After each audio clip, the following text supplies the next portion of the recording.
Alrighty, yo, what is going on everybody? It's your boy Mr. DDG94 back with another reaction video. Today we're going to react to the most expensive mistake in video game history.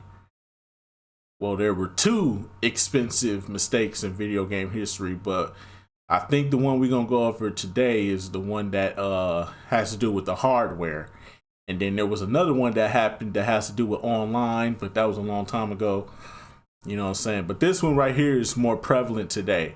We are talking about the Red Ring of Death. Yes, that is right, ladies and gentlemen. The Red Ring of Death on the Xbox. Now, if you, I don't care if you team Xbox. I don't care if you team PlayStation.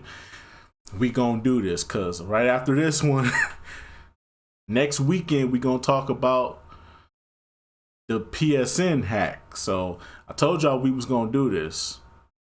And then I think going forward, I think the week after that, we're going to go back to, I want to say, yeah, we're going to go back to Nintendo versus Sega. And then we're going to go up to the PlayStation, the PlayStation 1 and the Nintendo 64. I think that's where we need to go to next to do our history on these video games back in the day. Then I got some other stuff planned out for weekend video game videos, but right now let's get right into this.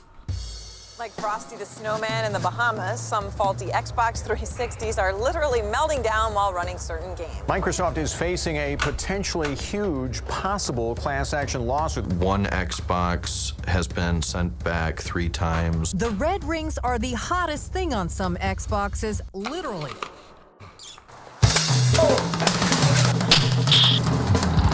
This is how you fix the Red Ring of Death for Xbox. I hope you could refurbish this shit. Damn, the army don't even fuck with Xbox.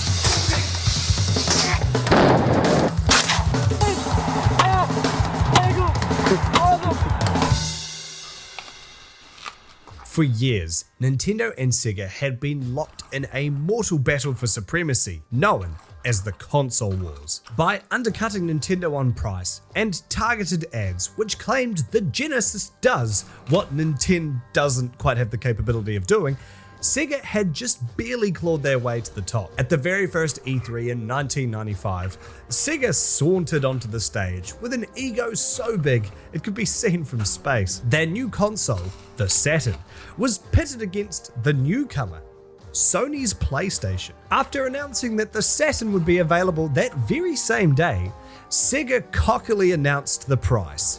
Our retail price is between $399 and $449. In response, Sony's American president, Steve Race, would take the stage amidst the PlayStation reveal and say to raucous applause, $299.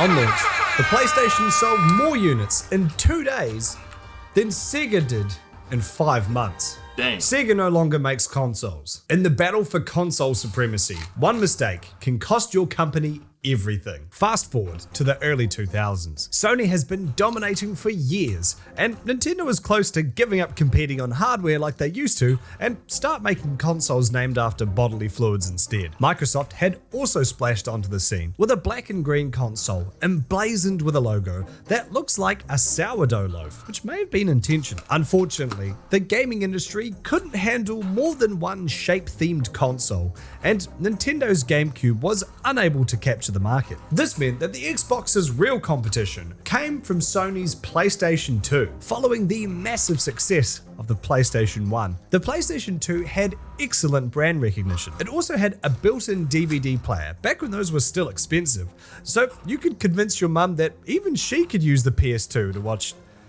I don't know, the hot chick on DVD. The Xbox technically played DVDs too, except for the fact that you had to buy a separate remote accessory just so that it would play movies. If only there was some kind of controller that they could, bundle with the console that you could use to navigate menus on a TV. Now, crucially, the PlayStation 2 released a full year before the Xbox, giving them plenty of time to build momentum. The numbers really are quite staggering in retrospect. The PS2 had a much longer lifespan than the others, only being discontinued in 2013, and it's no surprise why. It sold like hotcake hand jobs, totaling around 155 million units sold. While the Xbox managed to outsell Nintendo, which is no small feat for a newcomer. I mean, a dead rat in a gutter would have outsold the GameCube. Wow. Microsoft learned a lot from their first console and had the endless money needed to take a loss to Sony on the chin because, you know, they're Microsoft. Even so, the Bill Gates Express wasn't content with their second place standing in the console wars. They wanted to be on top, and they knew just how they'd do it. Microsoft's next console, known only as the Xenon, the next Xbox, or the imaginatively titled Xbox 2, had to be out first. Sure, they would still attempt to make a quality product and nab some more exclusive titles to swing the public over, but the next box had to be out before the PlayStation 3. With development only starting in 2003 and a holiday 2005 release date as their goal. And this is why trying to be in a competitive market and trying to get your shit out first is not a good idea. Sometimes it's okay to take your time. If Xbox would have took their time and had they known that the PlayStation 3 was going to come out the gates fucking terrible,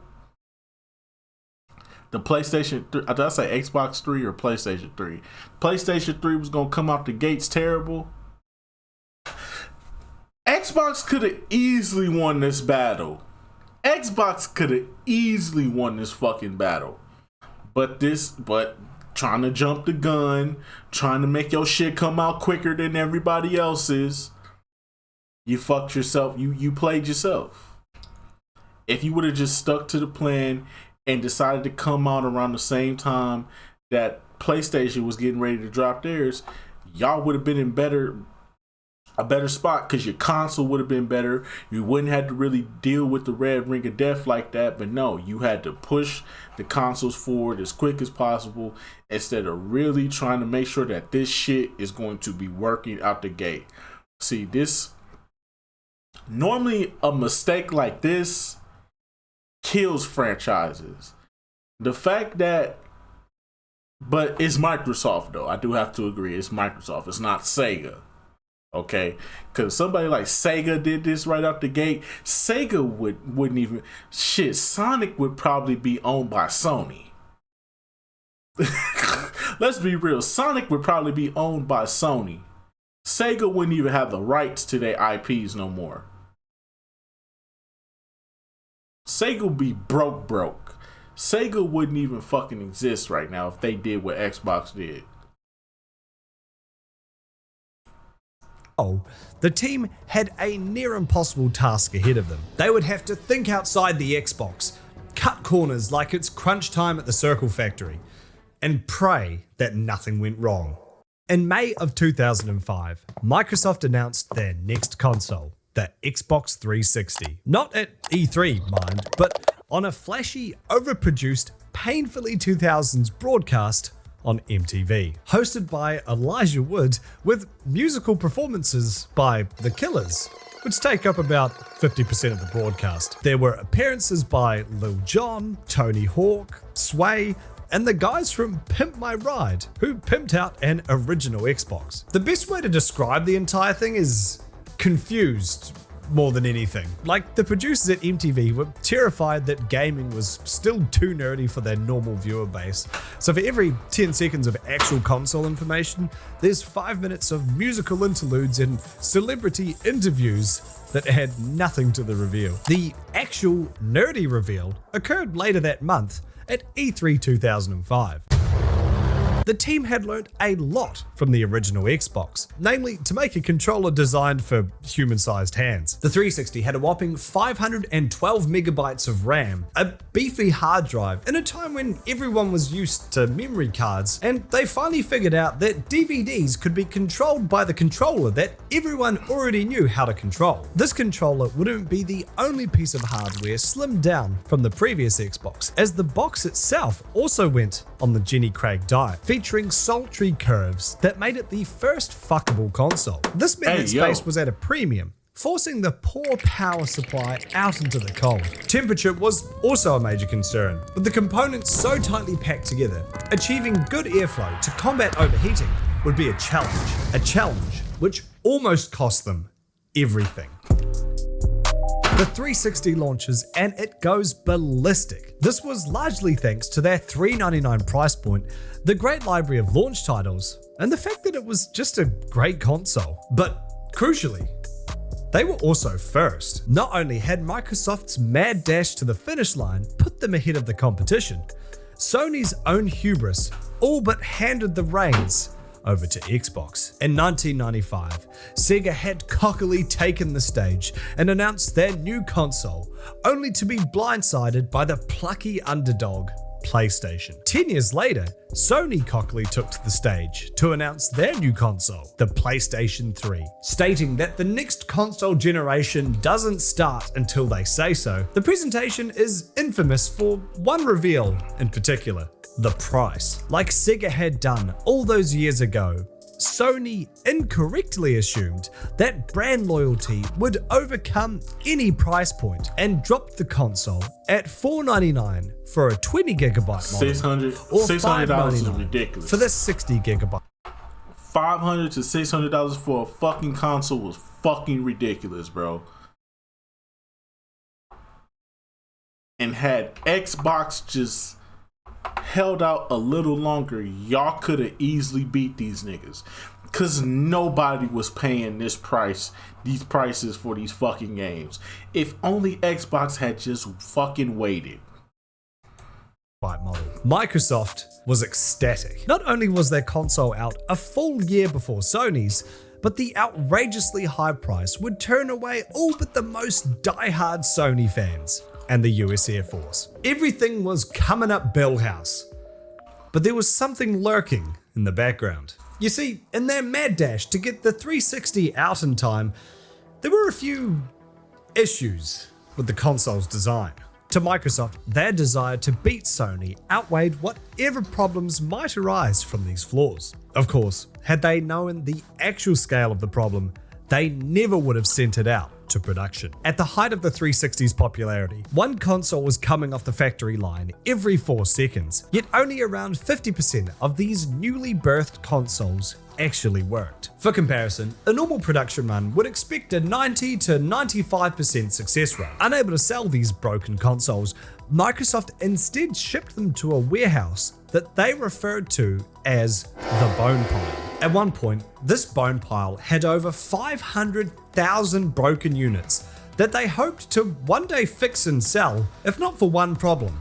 They had no idea what was wrong. They weren't sure if there was a fault in the manufacturing process, the design of the silly little box, or even the testing methods they use to determine if a machine works. But hey, at least the other half of them works. So that's something, right?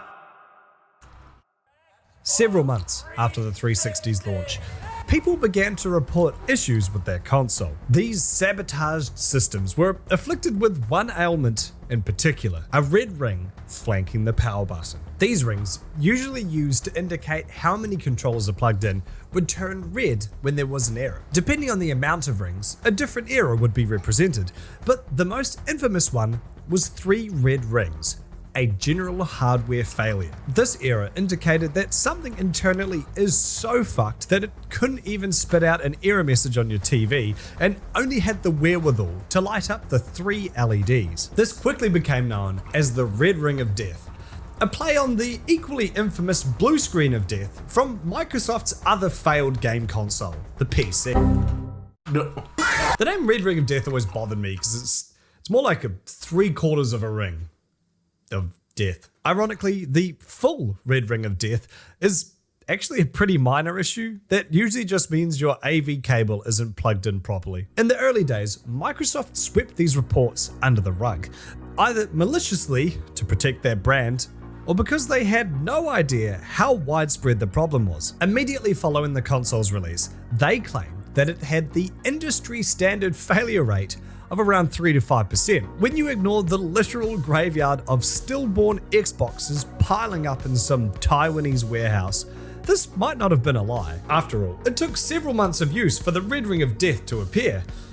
But over time, it became apparent that it wasn't if your console would brick, but when. By April of 2007, around a year and a half after the 360's release, Microsoft's VP of Entertainment, Peter Moore, refused to comment on failure rates when questioned. This problem, once ominously looming in the distance, like a Twitch streamer standing across the road from a middle school, was now barreling towards them at worrying speed. And according to Microsoft, they still had no idea what the problem was. Desperate fans who didn't want to go a day without racking up that sweet gamer score would turn to the internet for a variety of homebrew remedies. Tips included wrapping your 360 in towels and then letting it run for 20 minutes. A fire extinguisher would be nice if you feel the need. You might want to use it. While this may solve the problem, it might only last a few more hours before showing the Red Ring of Death again. Buying a repair kit for $30, which would almost certainly void your warranty if it didn't work. The only homebrew solution that actually managed to fix the Red Ring of Death was posted by the YouTuber HowToBasic, but even this required a lot of equipment and know-how and wasn't doable for most users. The most common remedy was to suck shit. A majority of the troubleshooting guides hit you with the "I'm sorry, but you've only got 30 days left to live" stare, informing you to contact Microsoft to have it repaired or start working double shifts to afford a PlayStation, which was also Sony's advice, by the way. The process of sending off your Xbox was hardly ideal either. After a no doubt riveting time on hold to Microsoft support, they would ship out a regular box for you to put your Xbox in, affectionately dubbed cardboard coffins by gamers. These little cards would then take anywhere from a few days to a few weeks to be spat on by Xbox technicians and returned, and even then, there was no guarantee it wouldn't break again. Other fans, frustrated at Microsoft for selling a defective product, attempted their own repairs.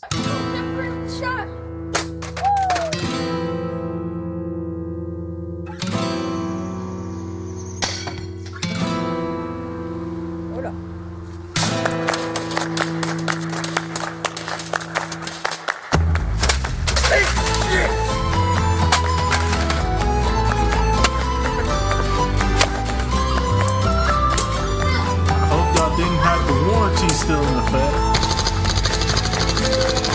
because this shit is stupid. If you still got your warranty in effect, this was stupid to do. You was better off just taking it back to the store you got it from and just replacing it with a new one. That's all you had to do.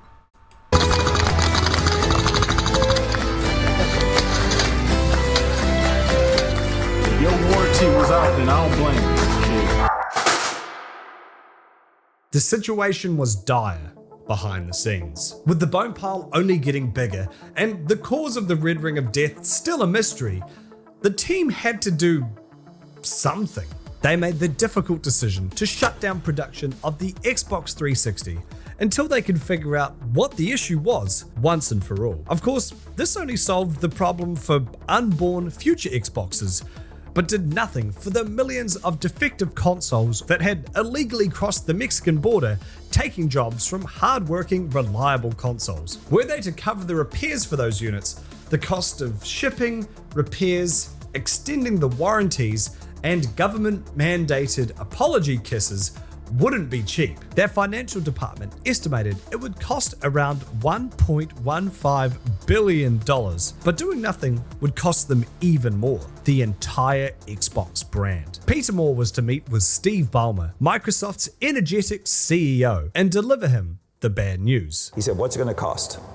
And I always remember taking a deep breath, looking at Robbie and going, "We think it's $1.15 billion, Steve." He said, "Do it."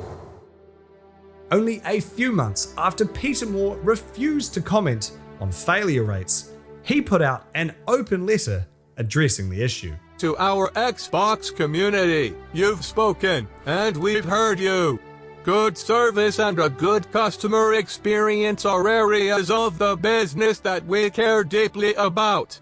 And frankly, we've not been doing a good enough job. If a customer has an issue indicated by the 3 flashing red lights, Microsoft will repair the console free of charge, including shipping, for 3 years from the console's purchase date. I want to thank you, on behalf of all us at Microsoft, for your loyalty. Fuck, my nuts are so fucking itchy, bro. Does anyone have any talcum powder? Oh, what? The speech-to-text is still going? It hasn't gone out, has it? Oh, okay. It only goes out when I say send. This move is widely credited with saving the Xbox brand. Although the experience of sending off your Xbox was far from a pleasant one, the fact it was fully covered by Microsoft at least gave gamers the impression that they were doing something. Besides, people were hooked. Your only options as a console gamer were the Wii, which seemed more focused on catering to people who laugh at Facebook memes, or the PS3. Sony's Black Brick had yet to recover from its excessive price, bizarre marketing strategy, and infamously poor range of exclusives at launch. So you've probably spent this whole video wondering what the Red Ring of Death actually was. After years of silence, mostly because Microsoft themselves had no idea, they finally revealed its cause in 2021. In order to meet European regulations surrounding lead in products, Microsoft and their merry band of cohorts were forced to swap to a lead-free solder for their electronic parts. These solders connect the circuits on electrical components, making them crucial to the operation of the machine. The problem with removing lead from the equation is that the replacement alloy is nowhere near as flexible or tasty. This means, in an environment like the 360s, the constant fluctuations in temperature from being turned off and on again would cause the metal to expand and contract. Like bending a piece of plastic or a Subway sandwich back and forth, eventually it would snap. The 360's original sleek, compact design left little room for solid airflow, which only exacerbated its heating issues. Now, it's possible that this wasn't exclusively because of the 360's rushed design, and instead thanks to good old-fashioned money grubbing. The broken solders primarily occurred in the graphics chip, one that Microsoft opted to design in-house instead of contracting an external vendor. This move might have saved them $10 million up front, only to cost them $1.15 billion down the line. Of course, the 360's rush design was still at fault for a myriad of issues outside the Red Ring of Death. While the Red Ring of Death was responsible for the majority of 360 meltdowns, its other malfunctions still occurred at a rate higher than both the PS3 and the Wii. Later versions of the 360 redesigned the internal components to allow for much greater airflow, which drastically reduced the likelihood of a Red Ring of Death. With Microsoft poised to release these new versions of the 360, as well as the groundbreaking launches of Halo 3 and Gears of War right around the corner, the future was bright for the console that almost didn't make it. So the next time you go to say that Xbox sucks or that Bill Gates should stop buying up farmland, spare a thought for the poor multinational billion-dollar corporations who are just barely getting by. Oh, also the PlayStation 3 ended up winning. I was about to say, the PlayStation 3 ended up kicking Xbox ass because of this. By the end run, because when the PlayStation 3 pretty much became affordable, it was over for the 360. It was over after that. Who the fuck would want to go back to a 360 after dealing with that? They didn't even know what to do. They didn't even know what it was until 2021. How do you not know this is going to happen with your console, sir? Come on, Microsoft. Y'all knew better than that. But anyways, though, that's just going to about do it for this one. But don't think it's sweet, PlayStation, because y'all up next and y'all know what's coming for y'all. Yeah. Y'all know what's coming for y'all. We ain't got to talk about it right now, but y'all know what's coming for y'all. Y'all niggas ain't safe. Y'all niggas got problems too. But anyways, that's just gonna about do it for this one, man. Let me know how y'all felt about the Red Ring of Death. I've already talked about my experiences with the Red Ring of Death. I had one Xbox for like a year and some change. After that, I got the Red Ring of Death. Said fuck it. Threw it in the trash. Went back to my GameCube. Went back to my GameCube. I had a PSP at that time, so I really didn't give two shits. Then the following Christmas, I ended up getting me a PlayStation 3, and I never looked back. The Xbox 360 can rot in hell for all I care. Terrible console, in my personal opinion. I'm not a PlayStation fanboy, but when you have a defective console that you're selling to the people and you're not fixing it the proper way and you're not taking it off the market to fix it and make it... Fuck the 360. That's all I'm gonna say. 360, worst fucking console of all time, in my personal opinion. But anyway, so let me know what y'all think down in the comment section below. I'll get back to you. Till then, peace out.